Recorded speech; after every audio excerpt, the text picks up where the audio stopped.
ఇప్పుడే మంగళ రాజ్యం దోపిడీ రాజ్యం అని జగన్మోహన్ రెడ్డి ఒక కేటుగాడు ప్రజలను నమ్మించి మోసం చేసి ఒక్కసారి నాకు ఓటేయండి మోసం చేసి ఎన్నికల్లో గెలిచిన కేటుగాడు రాష్ట్రంలో దివాలా తీయించాడు, అప్పుల పాలు చేశాడు. ఈరోజు రాష్ట్రపతి చూస్తుంటే అధ్వానంగా ఉంది.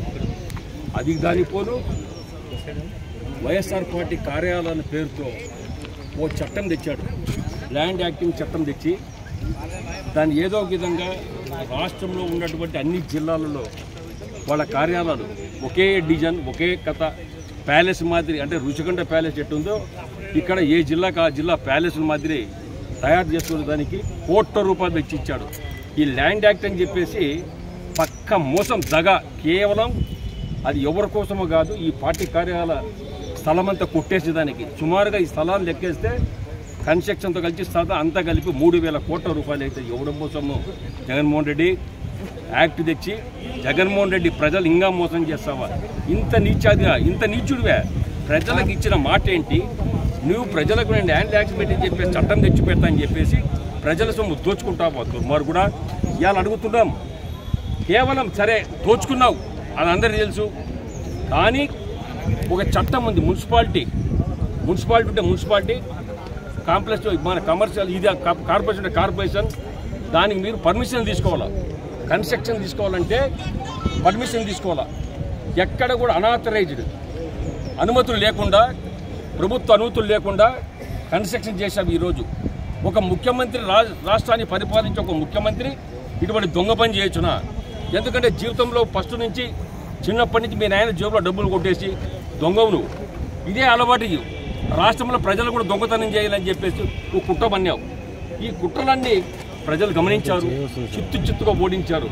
ఇవాళ మేము చూస్తే చంద్రబాబు నాయుడికి మేము విజ్ఞప్తి చేసిన ఒకటే, సార్ ఇవాళ మనం ఇటువంటి దొంగ కార్యాలు కట్టి కార్యాల పేరుతో డబ్బు దోచుకున్నటువంటి జగన్మోహన్ రెడ్డి ఈ 3,000 కోట్ల జవాబు చెప్పాలి.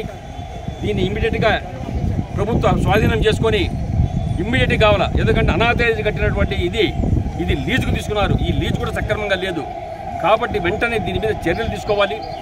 ఇటువంటి దుష్టులకు తగిన బుద్ధి చెప్పాలంటే ఇంకొకటి మళ్ళీ ఏ రాజకీయ నాయకుడు ఇటువంటి పనులు చేయకుండా, ఏ రాష్ట్ర నాయకునికి ఇది జరగకుండా శిక్ష ఏ విధంగా ఉండాలంటే యావజ్జీవ శిక్ష, ఇంకా జైల్లో నుంచి రాకూడదు. ఈ దుర్మార్గుని తీసపై జైల్లో పడేసి ఖచ్చితంగా ఈయనకు సిల్వర్ బొచ్చ ఇచ్చి తీరాలి. జీవితంలో ఇంకా బయటికి రాకుండా బుద్ధి చెప్పాలి దుర్మార్గునికి. ప్రజల సొమ్ము దోచుకుంటావా?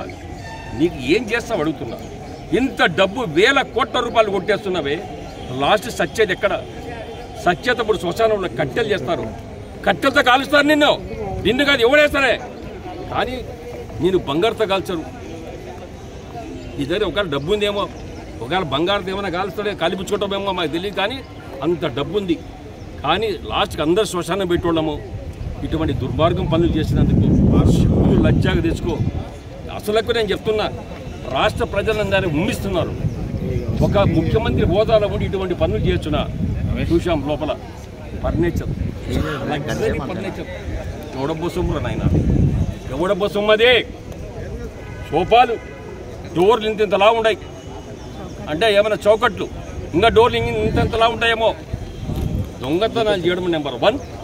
ఇవాళ రాష్ట్రంలో ఉన్నటువంటి ఈ దుర్మార్గుడు ఎంత సంపాదించాడు? బెంగళూరులో 80 రూములు ప్యాలెస్, 30 ఎకరాలు, హైదరాబాద్లో ప్యాలెస్, విజయవాడలో ప్యాలెస్, అదేవిధంగా పులివెందులో ప్యాలెస్. ఇన్ని ప్యాలెస్లు కడతావే, ఎక్కడొచ్చింది ఈ డబ్బంతా నీకంతా? ఎంత కష్టపడినావు అబ్బా, చాలా కష్టపడినట్టుండవు. చెమటోర్చావు, మీ కుటుంబంతో చెమటోర్చిండ్రి దుర్మార్గుడా. అందుకనే చిన్నాన సొంత తండ్రి లాంటి చిన్నాన చంపిన దుర్మార్గుడు నువ్వు. నీకు పాపము భీతి అనేది లేదు. తల్లిని బయటికి పంపావు, చెల్లెలను బయటికి పంపించావు. చిన్నాన సొంత తండ్రి లాంటి చిన్నాన చెప్పిన దుర్మార్గునికి నీకు ప్రేమాభిమానాలు ఉండవు. ఇటువంటి దొంగ కార్యాలను కట్టడం నీకు ఎంత ఇష్యూ అర్థమైపోతూ ఉంది. కాబట్టి చంద్రబాబు నాయుడికి, మా నాయకుడికి, మా ముఖ్యమంత్రి గారు ఒకటే విజ్ఞప్తి చేస్తే, ఇది తెలుగుదేశం పార్టీ కార్యకర్తలది కాదు, ప్రతి కార్యకర్త, ప్రతి నాయకుడు, ప్రజలందరి కోరిక ఇటువంటి దుర్మార్గులు కట్టినటువంటి అనాథరైజ్గా కట్టినటువంటి ఈ స్థలాలను వెంటనే ప్రభుత్వం స్వాధీనం చేసుకుంటారా, లేకుంటే పగలు కొడతారా, కూలుస్తారా అది తమరిష్టం, లేకుంటే ఏ ప్రభుత్వ కార్యాలకు ఒప్పజెప్పి ప్రభుత్వం కార్యాలు నడిపి ఈ పరిపాలన సాగించాలని ముఖ్యమంత్రి మా నాయకుడికి విజ్ఞప్తి చేస్తున్నా. ఇటువంటి దుర్మార్గం పనిచేసినటువంటి ఈ దుర్మార్గునికి ప్రజలు ఏ విధంగా బుద్ధి చెప్తారో సిగ్గులేదు. 11 సీట్లు వచ్చినాయి నీతో కలిపి మళ్ళా రాష్ట్ర ముఖ్యమంత్రి అవుతావు నువ్వు. 2005 నీ ముఖానికి నీ అర్థం చూసుకో, నీ ముఖం దరిద్ర ముఖాన్ని చూసుకో. నీ ముఖం చూసే ఏడుపు వస్తుంది, నీకు కాదు పక్కోళ్ళకే. ఈ దుర్మార్గం ఇంకా ఈ రాష్ట్రంలో ఉన్నాడు, నిన్ను పారదోలేని పోతుందో. అందుకనే ఎక్కడ పోతావో ఏం కతో ఏదో పేపర్లు వచ్చింది. ఇలా హిమాలయ పర్వతాల్లో తప్ప తీసుకొని పోతారని. హిమాలయ పర్వతాలు కాదు, ఆ దేవుడు పిలుస్తానికి అంతకన్నా మేము ఎక్కువ చెప్పలేము.